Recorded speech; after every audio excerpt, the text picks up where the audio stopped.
In the winter of 1857, 4 women vanished from a remote Mormon settlement in Utah Territory without leaving a single footprint in the snow. Their husband, Ezekiel Whitmore, claimed they had departed to visit family in the east, an impossible journey during the territory's most brutal winter on record. For over 60 years, the Church of Jesus Christ of Latter-day Saints kept the incident classified in their private archives, until construction workers building a new meeting house in 1920 made a discovery that would force church leaders to confront the darkest chapter in their early Utah history. What they found buried beneath the chapel's foundation would challenge everything the community believed about faith, family, and the price of building Zion in the wilderness. Before we continue with the story of Ezekiel Whitmore and the winter that changed everything, this channel isn't for everyone, only for those brave enough to uncover the mysteries that history tried to bury. If you're ready to hear stories that will make you question what really happened in America's past, hit that subscribe button and ring the notification bell. And tell me in the comments, what state are you listening from? Are you brave enough to hear the truth about the early Mormon settlements? Let's find out together. The discovery in 1920 would prove that some secrets are too terrible to stay buried forever.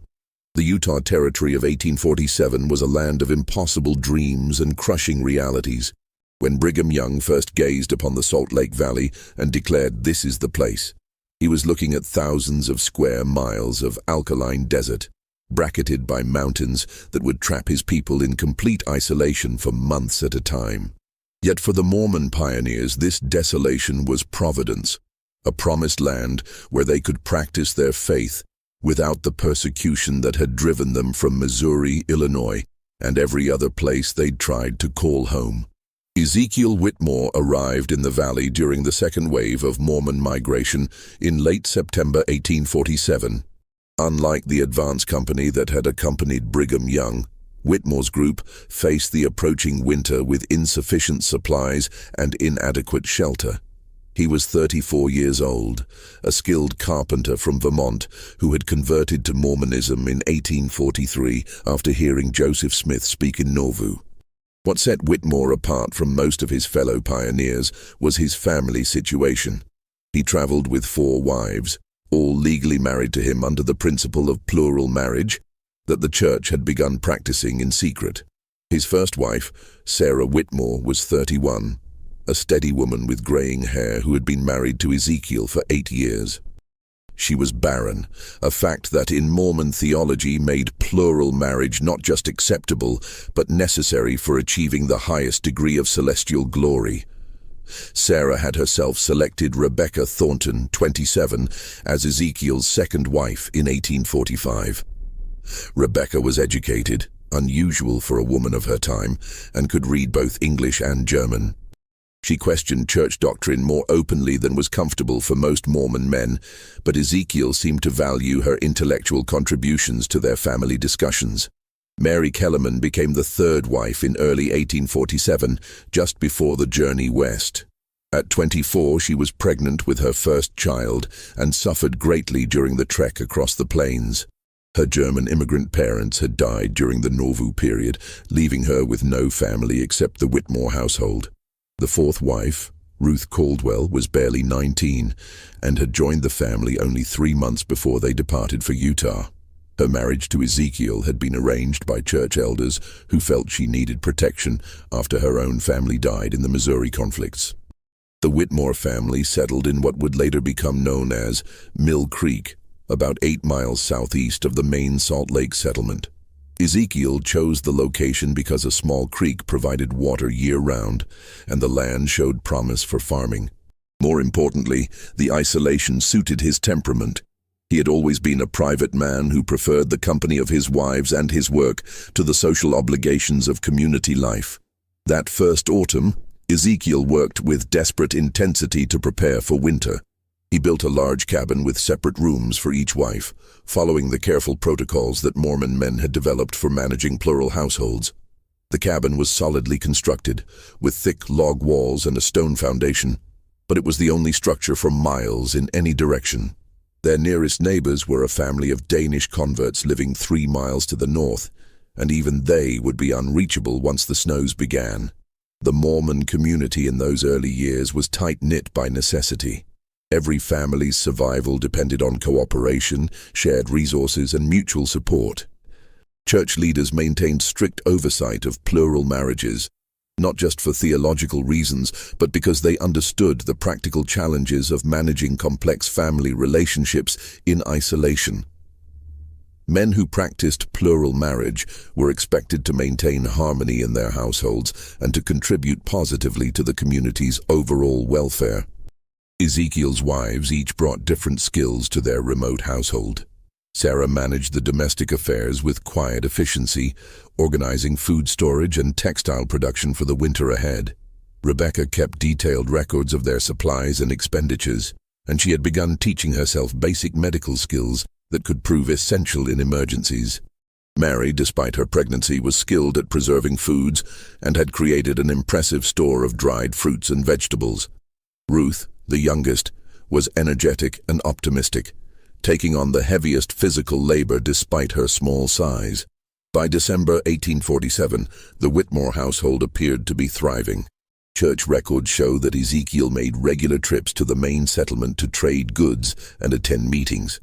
His wives were described by visitors as healthy, well-dressed, and remarkably harmonious for a plural family. Bishop William Curtis, who visited the cabin in early December, later wrote in his journal that the Whitmore family seemed blessed with unusual unity and prosperity, a testament to righteous living and proper order in the home. What Bishop Curtis didn't mention in his official journal, but confided to his private diary, was something that troubled him about the visit. The four women seemed almost too harmonious, finishing each other's sentences and moving in an eerily synchronized way that reminded him of a single mind inhabiting multiple bodies. He noted that they all bore similar marks on their wrists, small, deliberate cuts that they claimed came from kitchen accidents, but which all appeared to be the same age and depth. The winter of 1847-1848 was severe even by Utah standards. Snow began falling in mid-November and continued intermittently through March. The temperature dropped to 20 below zero multiple times, and the wind howled across the valley with such force that it could knock a grown man off his feet. For families living in the main settlement, the winter was challenging but manageable. For isolated families like the Whitmores, it was a test of preparation, faith, and endurance. The last confirmed sighting of all four Whitmore women together was on December 19, 1847, when a group of men from the main settlement passed by the cabin while hunting. They reported seeing smoke from the chimney and briefly spoke with Sarah and Rebecca, who appeared at the door to accept a gift of fresh deer meat. The women thanked them politely but declined an invitation to send someone back to the settlement for Christmas services, saying they planned to hold their own family worship. What happened next would puzzle investigators for decades and create the most persistent mystery in early Mormon Utah history. The first sign that something was wrong came on January 8, 1848, when Ezekiel Whitmore appeared at the main settlement asking to speak privately with Bishop Curtis. Those who saw him that day described a man who appeared to have aged years in just 3 weeks. His clothes were disheveled, his beard unkempt, and his eyes held what one witness called the look of a man who had seen too much. In the privacy of the bishop's cabin, Ezekiel explained that his wife Sarah had received a revelation directing her to travel east to care for her sick sister in Missouri.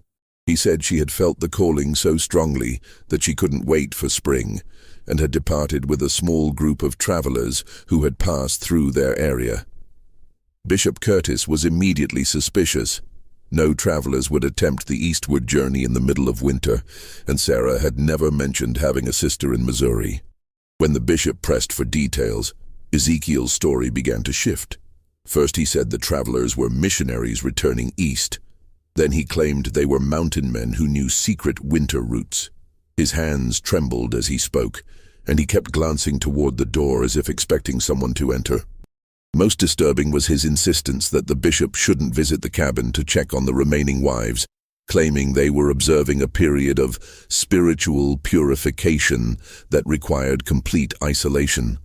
Bishop Curtis made notes of the conversation in his official journal, but his private diary reveals his growing alarm. He wrote, "Brother Whitmore speaks of revelations, but I fear he may be concealing something far more earthly and terrible. His manner suggests guilt rather than grief, and his explanations contradict both reason and the season." 3 weeks later, on January 30th, Ezekiel returned to the settlement with an even more disturbing report. Rebecca, he claimed, had also received a calling to travel east, this time to serve as a teacher in a mission school. She had departed with another group of travelers, taking only essential supplies. The bishop demanded to know what travelers could possibly be moving through Utah territory in February, and Ezekiel's response was rambling and incoherent, filled with references to God's mysterious ways and trials of faith. This time, Bishop Curtis insisted on visiting the cabin to speak with the remaining wives. Ezekiel became agitated, claiming that Mary and Ruth were too ill to receive visitors, suffering from a fever that could be contagious. He promised to bring them to the settlement as soon as they recovered, but the bishop's suspicions had grown too strong to ignore. On February 3rd, Bishop Curtis organized a group of 5 men to visit the Whitmore cabin. The journey through the snow-covered hills was treacherous, taking most of the day despite the relatively short distance. When they arrived at the cabin, they found Ezekiel alone, sitting by a fire that seemed insufficient to heat the large structure. He greeted them with nervous courtesy, but his explanations about his wives' whereabouts had changed again. Now he claimed that Mary and Ruth had both recovered from their illness and decided to join Sarah and Rebecca in the east. He said they had departed just 2 days earlier, traveling with a group of trappers who had promised to escort them safely to civilization. The bishop asked to see the women's personal belongings, and Ezekiel showed them several rooms that appeared to have been hastily cleared out.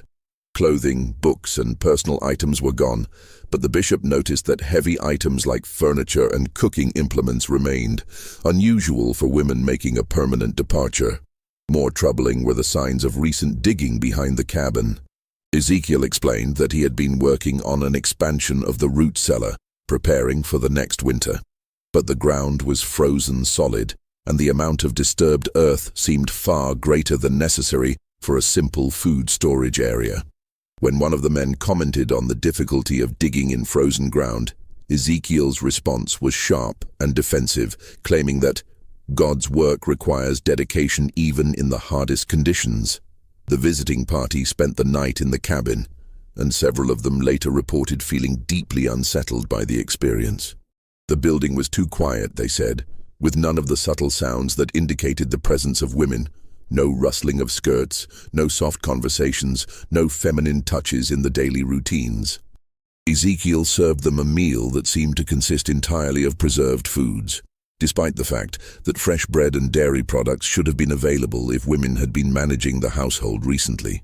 Most disturbing was an incident that occurred during the night. Thomas Garrett, one of the visiting men, was awakened by what he described as the sound of weeping, faint but distinct, coming from somewhere beneath the cabin. When he mentioned this to the others in the morning, they dismissed it as wind or settling timber, but Garrett remained convinced that he had heard human voices in distress. The bishop's party departed the next morning with more questions than answers. In his private journal, Bishop Curtis wrote, "I fear that Brother Whitmore may have committed acts that will bring shame upon our people and our faith. The isolation of winter can drive men to desperate measures, and I worry that the pressures of plural marriage may have proven too great for his spirit to bear." However, the bishop faced a difficult decision. The Mormon community was already under scrutiny from the federal government, and rumors of violence or impropriety could bring unwanted attention from authorities. The principle of plural marriage itself was controversial, and any scandal involving a polygamous family could be used to justify government intervention in church affairs. After consulting with other church leaders, Bishop Curtis decided to continue monitoring the situation quietly, while hoping that the spring would bring some resolution to the mystery.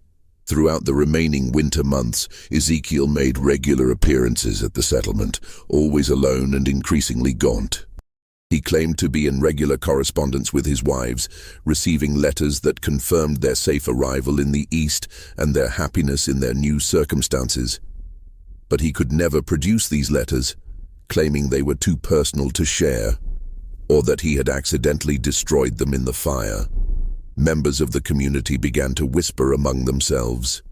Some believed that Ezekiel had indeed sent his wives away, perhaps because he could no longer support them, or because the isolation had created unbearable tensions in the household. Others suspected something far more sinister, pointing to his erratic behavior and the inconsistencies in his stories. The truth would remain hidden until the spring thaw revealed secrets that would challenge everything the community thought they knew about faith, family, and the price of survival in the wilderness. When the snows melted in April 1848, Bishop Curtis finally had the opportunity to conduct a thorough investigation of the Whitmore property. What he discovered there would haunt him for the rest of his life and create a mystery that would persist for over 70 years. The cabin itself appeared to have been abandoned for weeks. A thick layer of dust covered the furniture, and the rooms that had supposedly belonged to the four wives showed signs of hasty cleaning rather than normal departure. More significantly, the bishop found several items that contradicted Ezekiel's claims about his wives' voluntary departure. Rebecca's most treasured possession, a leather-bound journal in which she had recorded her thoughts and observations since joining the family, was hidden beneath a loose floorboard in what had been her room. The final entry, dated December 20th, 1847, was written in a shaking hand and contained a single cryptic sentence. He says we must all make the ultimate sacrifice for the sake of the eternal family, but I fear his revelations come from a darker source than heaven. Behind the cabin, the area that Ezekiel had claimed to be excavating for root cellar expansion told a different story.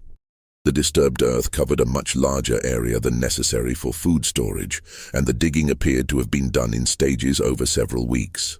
Most disturbing was what the bishop found partially buried in the loosened soil. Fragments of fabric that matched descriptions of clothing worn by the four wives, along with personal items including a wedding ring that Sarah had worn since her marriage to Ezekiel. The bishop also discovered evidence of what appeared to be some kind of ritual activity. In a cleared area near the digging site, he found the remains of multiple fires, arranged in a specific pattern that seemed deliberate rather than practical. Mixed with the ashes were burned fragments of paper that appeared to be pages from religious texts, though not from any standard Mormon publications. Some of the legible fragments contained references to blood atonement and eternal sealing through sacrifice, concepts that existed in Mormon theology but were being interpreted in ways that horrified the bishop. More evidence came from the cabin's interior. In the room that had belonged to Ezekiel and Sarah, the bishop found a hidden compartment containing several notebooks filled with Ezekiel's handwriting. The entries documented his growing obsession with what he called the principle of ultimate consecration, a belief that God required the faithful to surrender everything, including life itself, to achieve the highest degree of celestial glory. The notebooks revealed that Ezekiel had been studying obscure religious texts and had begun to believe that his family had been chosen for a special mission that would require extraordinary sacrifice. The final entries in these notebooks described Ezekiel's growing certainty that his wives had been sent to him specifically to fulfill this divine purpose. He wrote about receiving visions that showed him the eternal glory that awaited families who proved their absolute devotion through ultimate sacrifice. The handwriting became increasingly erratic as the entries progressed, and the later pages contained disturbing references to the willing offering of innocence and the sealing power of shed blood. Bishop Curtis faced an impossible situation. The evidence strongly suggested that Ezekiel had murdered his four wives, possibly as part of some twisted religious ritual. But Ezekiel himself had vanished completely, leaving no trace of his whereabouts or intentions. The bishop's attempts to track him proved fruitless. He had simply disappeared into the vast wilderness of the Western Territories, where a man could lose himself forever if he chose to do so. The church leadership made the difficult decision to classify the entire incident as confidential. They were acutely aware that any public revelation of the suspected murders would provide ammunition for anti-Mormon sentiment and could bring federal intervention that would threaten the survival of their entire community. The official records were sealed, and the few men who knew the truth were sworn to secrecy. The Whitmore cabin was quietly dismantled, and the disturbed earth behind it was carefully restored to its natural state. The church purchased the property and designated it as unsuitable for settlement, ensuring that no one would accidentally discover what might remain buried there. The four wives were officially listed as having relocated to the eastern states, and their disappearance was explained as a family decision to return to more settled areas. But secrets have a way of persisting, especially in small communities where every family's business is known to all their neighbors. Over the years, whispered stories began to circulate about the winter when four women vanished and one man's faith led him to commit unspeakable acts. Some versions of the story claimed that Ezekiel had been driven insane by isolation and religious mania. Others suggested that he had discovered something in the isolated valley that had demanded a terrible price for his family's survival. The most persistent rumors centered on the idea that Ezekiel had not acted alone. Some believed that the four women had been willing participants in whatever ritual had cost them their lives, convinced by their husbands' claims of divine revelation that their sacrifice was necessary for eternal salvation. This version of the story was particularly disturbing because it suggested that the tragedy had been the result of shared delusion rather than individual madness. As the years passed, the area around the former Whitmore property developed a reputation for unusual occurrences. Travelers reported feeling watched when passing through the valley, and some claimed to hear women's voices carried on the wind, especially during the winter months. These reports were dismissed as superstition by church leaders, but they contributed to the sense that something dark and unresolved remained connected to the site. The mystery might have remained buried forever, if not for the church's continued growth and the need for new buildings to serve expanding congregations. In 1920, more than 70 years after the disappearances, church authorities decided to build a new meeting house in the rapidly growing Mill Creek area. The chosen site was selected for its central location and level ground, with no awareness of the dark history that lay beneath the surface. What the construction workers discovered would force the church to confront the truth about one of its most carefully hidden secrets, and would reveal that the winter of 1847-1848 had been even more terrible than anyone had imagined. The construction of the new Mill Creek Meeting House began on a crisp October morning in 1920. The project supervisor, Brother Samuel Morrison, was a devout Mormon who had been born in the valley and had heard whispered stories about the Whitmore property throughout his childhood. But like most members of his generation, he dismissed these tales as folklore that had grown in the telling over the decades. The construction crew began excavating the foundation on October 15th, working with steam-powered equipment that made quick work of the rocky soil. For the first 2 days, the work proceeded normally, with nothing more unusual than the occasional discovery of old horseshoes or pieces of rusted metal that marked the site's history as grazing land. On the third day, Brother Morrison's crew made their first disturbing discovery.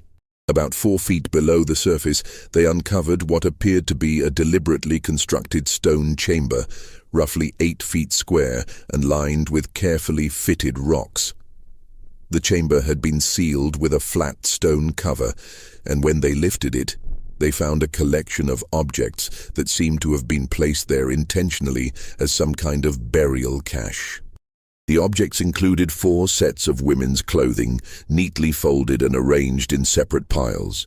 Each set consisted of a dress, undergarments, shoes, and personal effects like combs, mirrors, and jewelry. Most significantly, each pile contained a small leather purse with identification papers and personal documents that clearly belonged to Sarah, Rebecca, Mary, and Ruth Whitmore. The preservation was remarkable, protected by the dry conditions and stone construction, and the items appeared to be in the same condition as when they were placed in the chamber. Brother Morrison immediately contacted Bishop Harold Stevenson, the current leader of the Mill Creek Ward. Bishop Stevenson was young and had no knowledge of the Whitmore incident, but he recognized the significance of the discovery and contacted church headquarters in Salt Lake City. Within hours, a team of church officials arrived at the construction site, led by Elder James Tanner, a member of the Quorum of the 12, who had access to the church's confidential historical archives. Elder Tanner's examination of the documents found in the stone chamber confirmed what the older church leaders had long suspected. The papers included letters written by each of the 4 wives, apparently composed shortly before their deaths, and intended as final messages to family members they would never see again. The letters were haunting in their acceptance of what they described as their calling to eternal glory through ultimate sacrifice. Sarah's letter, written in her characteristic careful script, expressed gratitude for her selection by divine providence to participate in the sealing ordinance that would bind our family together throughout eternity. Rebecca's letter was longer and more theologically complex, containing references to obscure doctrines and her belief that the shedding of innocent blood in righteousness would open the doors of celestial glory for all who participated in willing submission to God's will. St. Mary's letter was the most heartbreaking, filled with references to her unborn child and her faith that the sacrifice of 2 lives would count as double offering in the eyes of the Lord. Ruth's letter was the shortest, consisting mainly of expressions of love for her family and her excitement about joining the eternal family in the most sacred way possible. The letters made it clear that the 4 women had not been murdered against their will, but had participated willingly in what they believed to be a sacred ritual. This revelation was almost more disturbing than the alternative, suggesting that Ezekiel had successfully convinced his wives that their deaths were necessary for their eternal salvation. Elder Tanner immediately ordered the construction to be suspended and contacted the church's historical department to locate the sealed files related to the Whitmore incident. What they found in those files painted a more complete picture of the tragedy, but also raised new questions that would prove even more troubling. The sealed files contained Bishop Curtis's complete investigation notes, including details that had never been shared with other church officials. Among these was the bishop's discovery of additional evidence that suggested the Whitmore tragedy had not been an isolated incident. References in Ezekiel's notebooks mentioned correspondence with other Mormon men who had received similar revelations about the necessity of ultimate sacrifice for their families. Most disturbing was a letter that Bishop Curtis had intercepted in 1849, addressed to Ezekiel at a remote mining camp in Nevada Territory. The letter, signed only with the initials J.M., contained coded references to the completion of the work and expressed satisfaction that the sealing had been accomplished according to the pattern revealed to us. The letter also mentioned that the others who received the same calling had fulfilled their obligations with equal faith and devotion. This evidence suggested that Ezekiel had not acted alone, but had been part of some kind of secret group within the early Mormon community that had developed extreme interpretations of church doctrine. The group apparently believed that the ultimate expression of faith required the sacrifice of family members, and that such sacrifices would guarantee exaltation in the celestial kingdom. Elder Tanner's team began a careful review of early church records, looking for other unexplained disappearances or unusual incidents that might be connected to this secret group. What they found was a pattern of missing persons cases and unexplained family tragedies that had been scattered across the early Mormon settlements but had never been connected to each other. Between 1847 and 1855, at least 12 Mormon families had reported the disappearance of family members under circumstances similar to the Whitmore case. In each instance, the missing persons were reported to have departed for the East or received callings to serve missions in distant locations. In most cases, the reports were made by male family members who claimed to have received revelations directing them to allow their wives or children to leave for spiritual purposes. The pattern was subtle enough that it had never been detected by church authorities at the time, but viewed together, the cases suggested a coordinated effort by a secret group to carry out what they believed to be sacred killings. The victims were predominantly women and children, and the perpetrators were men who had been noted for their exceptional devotion to church doctrine and their leadership roles in their local communities. Most chilling was the discovery that several of the men involved in these disappearances had maintained correspondence with each other, sharing theological justifications for their actions and encouraging each other in their divine calling. The letters revealed that the group had developed an elaborate theological framework for their beliefs, drawing on obscure passages from Mormon scripture and early church teachings to justify their actions. The group apparently believed that the practice of plural marriage was only the beginning of a higher law that would ultimately require the sacrifice of family members to achieve complete consecration to God. They saw themselves as pioneers of a more advanced form of religious devotion that would eventually be revealed to all faithful Mormons as the ultimate requirement for celestial glory. As Elder Tanner's investigation continued, the scope of the conspiracy became increasingly clear. The secret group appeared to have included prominent church members from across the Utah Territory, including some who had held significant leadership positions.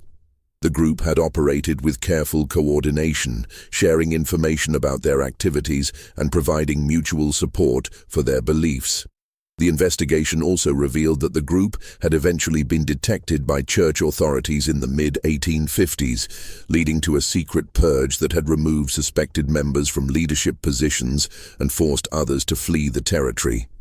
The church's official records made no mention of these actions, which had been carried out quietly to avoid creating scandal or providing ammunition for anti-Mormon critics.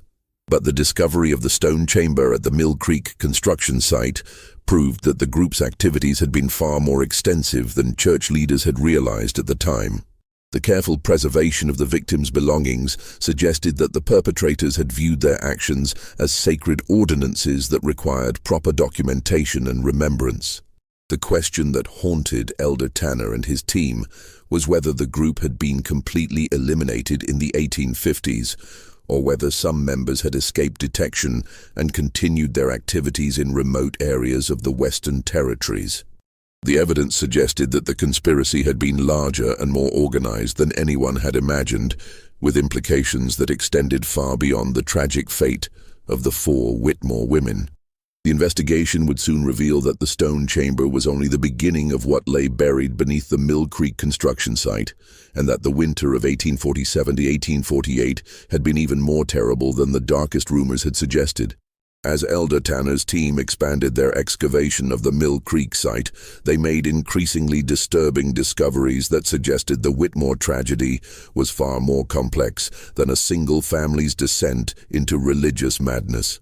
The stone chamber containing the women's belongings was only the first layer of a carefully constructed burial site that had been designed to preserve evidence of what the perpetrators clearly viewed as sacred acts. Beneath the stone chamber, the excavation revealed a second level of construction, a larger underground space that had been carved directly into the bedrock and lined with carefully fitted stones. This chamber was approximately 12 feet square and 6 feet deep, with drainage channels that had kept it dry for over 70 years. The walls were covered with carved symbols that combined traditional Mormon imagery with elements that seemed to draw from other religious traditions. The most prominent symbol was a modified version of the Mormon temple square and compass, but surrounded by imagery that included Egyptian hieroglyphs, Masonic symbols, and what appeared to be representations of ancient sacrifice rituals. The carvings were sophisticated and deliberate, suggesting that whoever had created them possessed considerable knowledge of religious symbolism and had spent significant time planning the chamber's construction. In the center of the chamber, the team found what appeared to be a stone altar, roughly hewn from local granite and stained with what laboratory analysis would later confirm to be human blood. The altar was surrounded by 4 smaller stone platforms, each bearing carved inscriptions that included the names Sarah, Rebecca, Mary, and Ruth, along with dates corresponding to the winter months of 1847-1848. The inscriptions also included theological passages that had been carved in careful script, drawing from Mormon scripture, but interpreted in ways that justified the taking of human life for religious purposes. One passage, carved above the central altar, read, "Greater love hath no man than this, that a man lay down his life for his friends, and greater still is the love that lays down the lives of the beloved for the glory of God and the sealing of eternal families." But the most shocking discovery came when the team excavated beneath the stone platforms. Each platform concealed a carefully prepared burial site containing human remains that had been preserved through deliberate mummification techniques. The bodies of the 4 women had been prepared with materials and methods that suggested extensive knowledge of preservation practices, possibly derived from early Mormon interest in Egyptian culture and practices.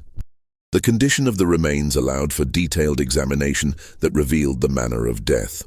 Each woman had died from a single precise wound to the heart, inflicted with what appeared to be a ceremonial blade. The wounds were identical in location and depth, suggesting that the killings had been carried out with practiced skill and according to a predetermined ritual pattern. More disturbing was evidence that the women had been dressed in special ceremonial garments before their deaths, elaborate white robes that had been decorated with religious symbols and personal items that held spiritual significance.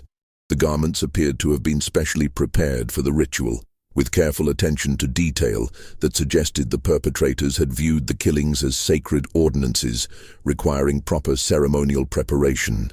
The discovery of these ritual preparations forced Elder Tanner's team to confront the possibility that the Whitmore women had not only consented to their deaths, but had actively participated in elaborate religious ceremonies that they believed would guarantee their eternal salvation. The evidence suggested that the killings had been carried out over several weeks, with each death forming part of a larger ritual cycle that had been carefully planned and executed. Additional evidence found in the chamber included detailed records of the ritual proceedings, carved into stone tablets that had been placed in niches around the walls. These records provided a horrifying minute-by-minute account of the ceremonies, including the women's final words and their expressions of faith and gratitude for their selection for eternal glory. The tablets also contained references to the great work that was being carried out by the secret group and to the pattern revealed from on high that guided their actions. The records made it clear that the Whitmore killings were part of a larger plan that involved multiple families and was intended to demonstrate the ultimate degree of faith and devotion required for celestial glory. Most chilling was the discovery that the ritual chamber had been designed for repeated use. The drainage systems, preservation techniques, and careful construction suggested that the site had been intended to serve as a permanent location for similar ceremonies. The chamber contained preparation areas for multiple victims and storage spaces for ritual implements and ceremonial garments. The investigation team also found evidence that the chamber had indeed been used for additional victims beyond the 4 Whitmore women.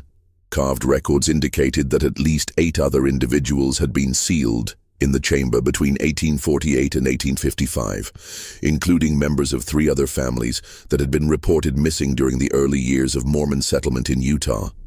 The scope of the conspiracy was becoming clear. The secret group had operated for nearly a decade, carrying out ritual killings that they believed were necessary for achieving the highest degree of religious devotion. The group had developed elaborate theological justifications for their actions, and had created permanent facilities for conducting their ceremonies. Elder Tanner's team faced a crisis that threatened to expose the darkest chapter in Mormon history.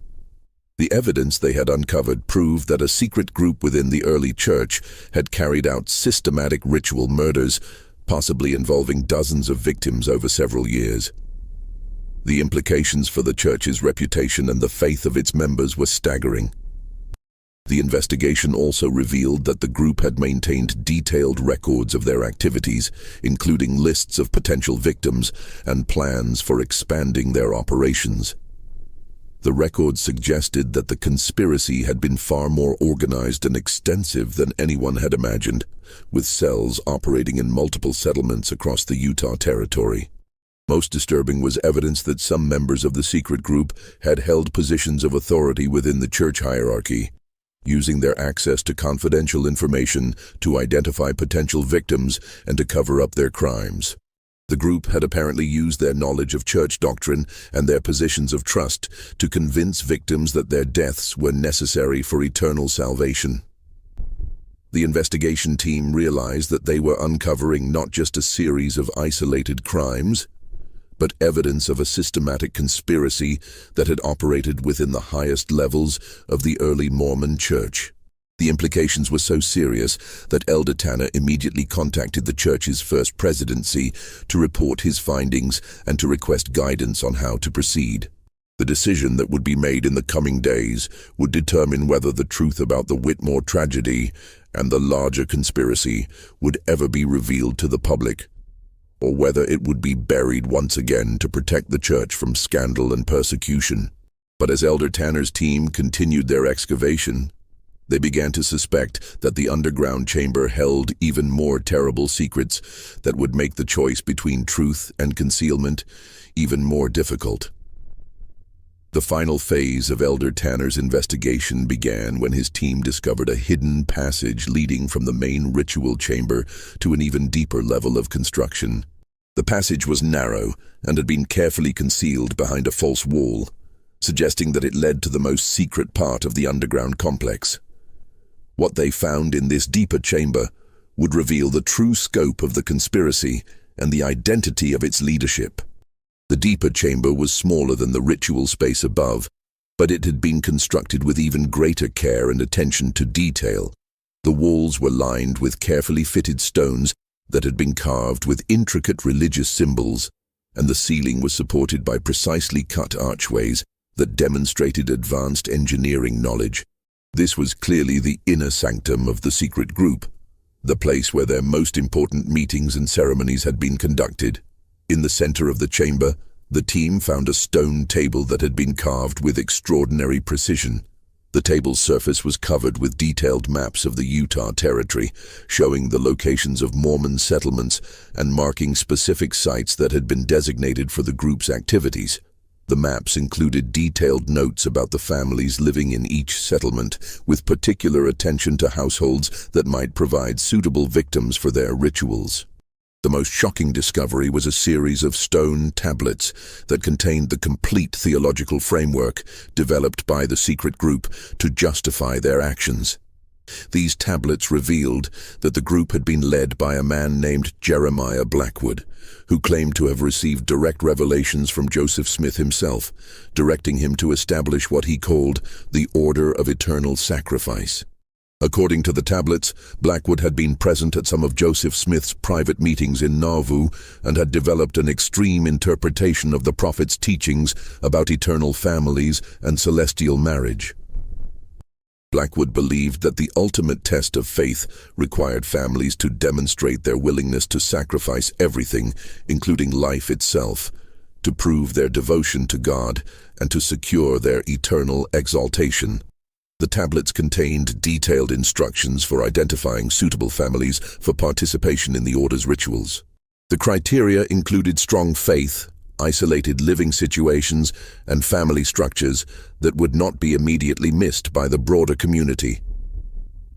Polygamous families were particularly targeted because their complex relationships and frequent travel made disappearances easier to explain and conceal. Ezekiel Whitmore had been recruited into the order during the winter of 1846-1847, while the Mormon community was preparing for their exodus to the west. The tablets revealed that Blackwood had identified Ezekiel as an ideal candidate because of his deep religious convictions, his isolated temperament, and his plural marriage to 4 women who had no close family connections in the Mormon community.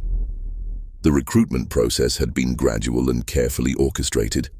Blackwood had begun by sharing what he claimed were secret revelations about the higher laws of celestial marriage, gradually introducing Ezekiel to increasingly extreme theological concepts.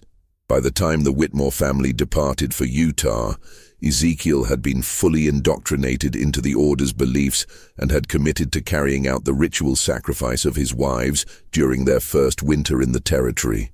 The tablets also revealed that the order had established similar operations in multiple Mormon settlements across the West.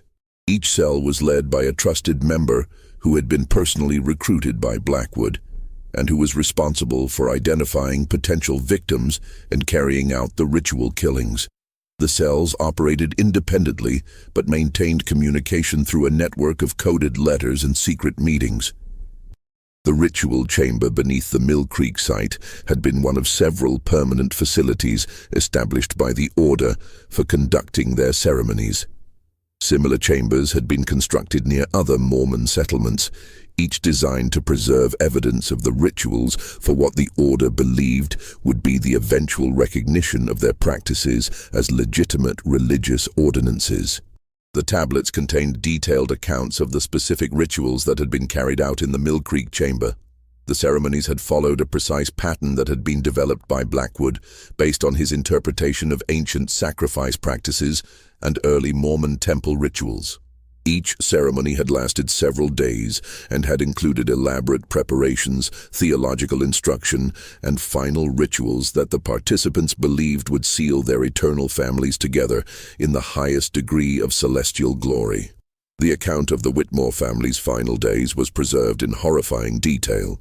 The ritual had begun on December 20th, 1847, with Sarah's voluntary participation in a ceremony that she believed would ensure her family's eternal exaltation. Each of the other wives had participated in turn over the following weeks, with the final ceremony involving Ruth taking place on February 15th, 1848. The tablets described how each woman had spent her final days in prayer and preparation, convinced that her sacrifice would open the doors of celestial glory for her entire family. They had written letters to family members, prepared their burial garments, and participated in elaborate ceremonies that they believed were sacred ordinances revealed directly from God.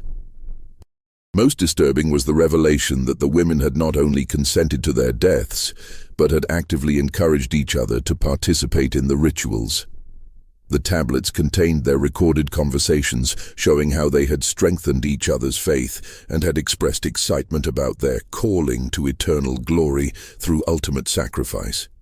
The investigation team also discovered evidence that the order had planned to expand their operations significantly. The tablets contained lists of dozens of additional families that had been targeted for recruitment, along with detailed plans for establishing new ritual sites across the Western Territories. The order had apparently believed that their practices would eventually be recognized as legitimate religious doctrine and would become a standard requirement for achieving the highest degrees of eternal glory. But the tablets also revealed why the order's activities had come to an end in the mid-1850s. Church authorities had begun to detect the pattern of disappearances and had launched a secret investigation that had identified several order members. The investigation had been led by Brigham Young himself, who had recognized the threat that the order posed to the survival of the Mormon community in Utah. The church's response had been swift and decisive. Known order members had been quietly excommunicated and forced to flee the territory, while others had been reassigned to remote areas where their activities could be more easily monitored. The ritual sites had been sealed or destroyed, and all records of the investigation had been classified to prevent public knowledge of the conspiracy. Jeremiah Blackwood himself had disappeared during the church's crackdown, reportedly fleeing to California, where he had continued to recruit followers for his extremist beliefs. Some reports suggested that he had established new order cells in mining camps and frontier settlements, but these activities had never been officially confirmed. The tablets also contained Blackwood's final message to his followers, written shortly before his disappearance. In this message, he prophesied that the order's practices would eventually be revealed as divinely inspired and would become the ultimate test of faith for all true believers. He instructed his followers to preserve their records and to continue their work in secret until the time came for public revelation of the higher laws. Elder Tanner's team realized that they had uncovered evidence of the most serious crisis in early Mormon history, a secret conspiracy that had operated within the highest levels of the church and had resulted in the ritual murder of dozens of innocent victims. The implications for the church's reputation and the faith of its members were catastrophic. The evidence also raised disturbing questions about what church leaders had known about the order's activities and when they had known it.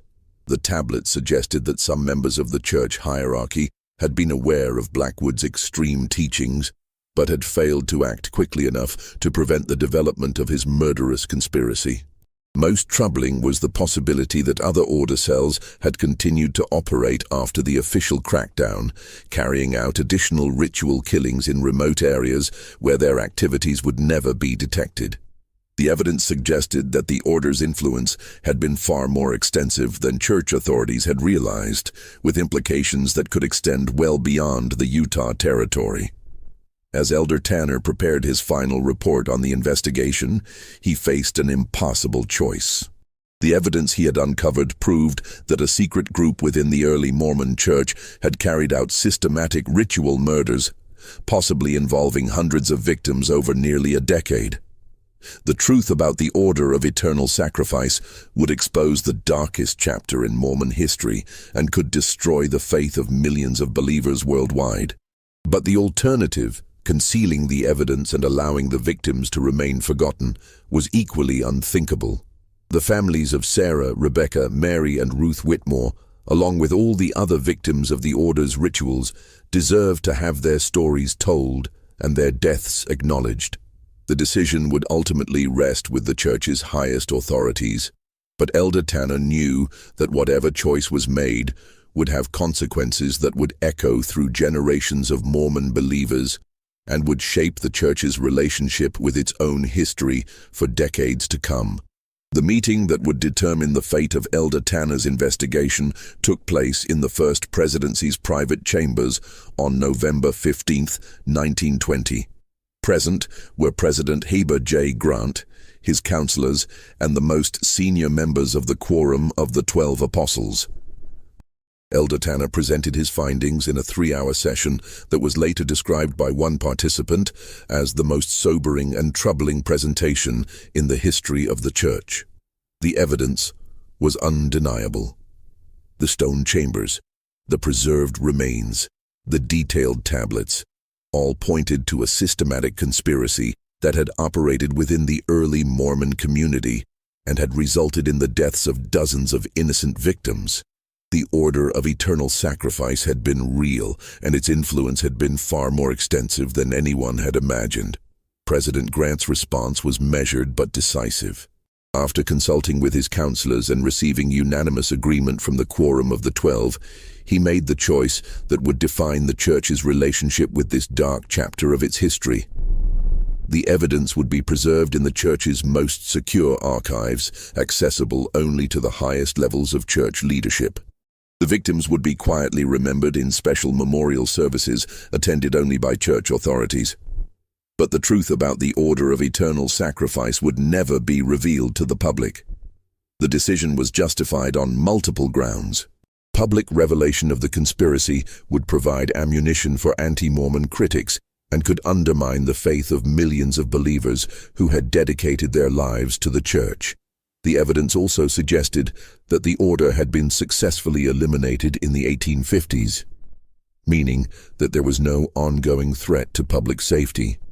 Most importantly, the victims and their families had suffered enough. Exposing their stories to public scrutiny and sensationalism would only compound their tragedy. The Mill Creek construction site was quietly relocated to a different area, and the underground chambers were filled with concrete and sealed permanently. The stone tablets and other artifacts were transported to a special vault in Salt Lake City. where they joined other sensitive historical documents that the church had determined were too dangerous for public knowledge. Elder Tanner was assigned to prepare a comprehensive report that would be preserved for future church leaders, but he was also sworn to absolute secrecy about his discoveries. The few construction workers and church officials who had been involved in the investigation were transferred to distant assignments and were required to sign binding agreements never to discuss what they had witnessed. The official explanation for the construction delays at Mill Creek was unexpected geological conditions that required engineering modifications to the building plans. The new meeting house was completed 6 months later on a site 3 miles from the original location, and it served the growing Mill Creek community for decades without any public knowledge of the tragedy that had been discovered and concealed nearby. But the investigation had revealed more than just historical crimes. It had also identified evidence that suggested the order of eternal sacrifice might not have been completely eliminated in the 1850s. Several of the tablets contained references to Western brothers who had carried the order's teachings to remote mining camps and frontier settlements in California, Nevada, and Colorado. These references suggested that some order members had escaped the church's crackdown and had continued their activities in areas beyond church authority. President Grant quietly authorized a follow-up investigation to determine whether any order cells remained active in the Western Territories. This investigation, conducted by church security personnel rather than regular missionaries, uncovered evidence of at least 3 additional ritual sites that had been operated by order members in the late 1850s and early 1860s. The most disturbing discovery came from a mining camp near Virginia City, Nevada, where investigators found the remains of a ritual chamber that appeared to have been used as recently as 1875. The evidence suggested that some order members had continued their activities for nearly 30 years after the official crackdown, adapting their methods to the more transient populations of mining communities where disappearances were less likely to be investigated. This ongoing threat required immediate action, but it also created additional complications for church authorities. Any investigation of order activities in non-Mormon communities would risk exposing the conspiracy and would require cooperation with federal authorities who might use the information to justify renewed persecution of the Mormon Church. The solution was a secret program that operated for nearly 2 decades, using church resources to identify and eliminate remaining order cells without revealing their existence to public authorities. Church agents worked quietly to locate suspected order members, gather evidence of their activities, and either convince them to cease their operations or arrange for their removal from positions where they could cause further harm. The program was successful in identifying and disrupting at least 6 remaining order cells, but it also revealed the true scope of the original conspiracy. Evidence suggested that the Order of Eternal Sacrifice had operated in at least 15 different locations across the western United States and had been responsible for the deaths of more than 200 victims between 1847 and 1875. The final order cell was eliminated in 1895 when church agents located the aging Jeremiah Blackwood himself, living under an assumed name in a remote mining camp in the Colorado Territory. Blackwood, then in his 70s, had continued to practice his extreme beliefs and had recruited a small group of followers who had carried out at least 12 additional ritual killings over the previous decade. Blackwood's capture and the seizure of his extensive records marked the end of the Order of Eternal Sacrifice as an active threat. But it also provided church authorities with the complete picture of the conspiracy for the first time. The records revealed that the order had been far more organized and influential than anyone had realized, with connections to other extremist religious groups and evidence of influence on early Mormon theology that extended far beyond the Utah Territory. The church's secret campaign against the order was never acknowledged publicly, and the vast majority of Mormon believers remained unaware that such a conspiracy had ever existed within their community. The victims of the order's rituals were remembered only in private ceremonies attended by church authorities, and their names were added to confidential memorial records that honored their sacrifice while concealing the circumstances of their deaths. Elder Tanner completed his service to the church with distinction, never revealing what he had discovered beneath the Mill Creek construction site. He lived to be 93 years old, taking the secret of the Order of Eternal Sacrifice to his grave. His personal papers, sealed after his death in 1963, contained only a brief reference to the most difficult investigation of my life and a prayer that the victims of extreme faith would find peace in the eternal glory they sought through such terrible means. The stone chambers beneath Mill Creek remain sealed today, their contents preserved as evidence of one of the darkest chapters in American religious history. The truth about Ezekiel Whitmore and his 4 wives, along with the hundreds of other victims of the Order of Eternal Sacrifice, continues to rest in the Church's most secure archives, known only to a select few who bear the burden of this terrible knowledge.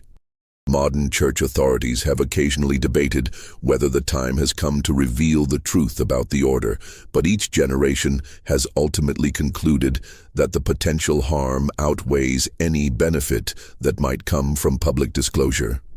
The victims of the Order's extreme faith remain officially listed as early pioneers who departed for destinations unknown, their true fate concealed by more than a century of institutional secrecy.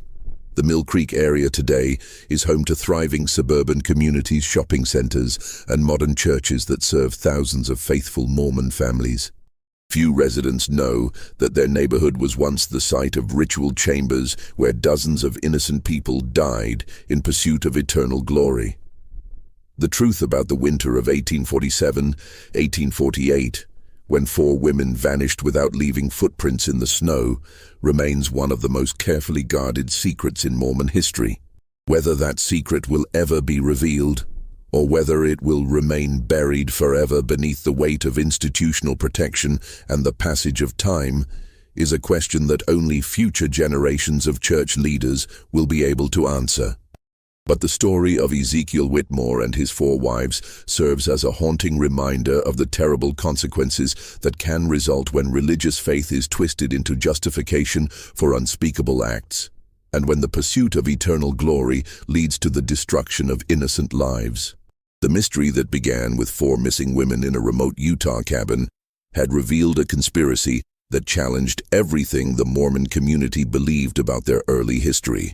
And in the end, the choice between truth and concealment had shaped the Church's relationship with its past in ways that continue to influence its leaders and believers more than a century later. Just when we thought we'd uncovered the complete truth about the Order of Eternal Sacrifice, new questions continue to emerge. If this story has given you chills, imagine what other secrets might be buried in America's religious history.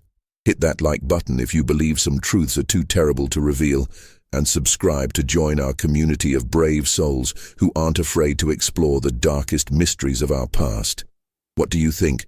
Should the Mormon Church reveal the complete truth about the Order, or are some secrets better left buried? Share this video with someone who can handle these dark revelations, and let me know in the comments what other religious mysteries you'd like us to investigate. The truth is out there, waiting for those courageous enough to seek it.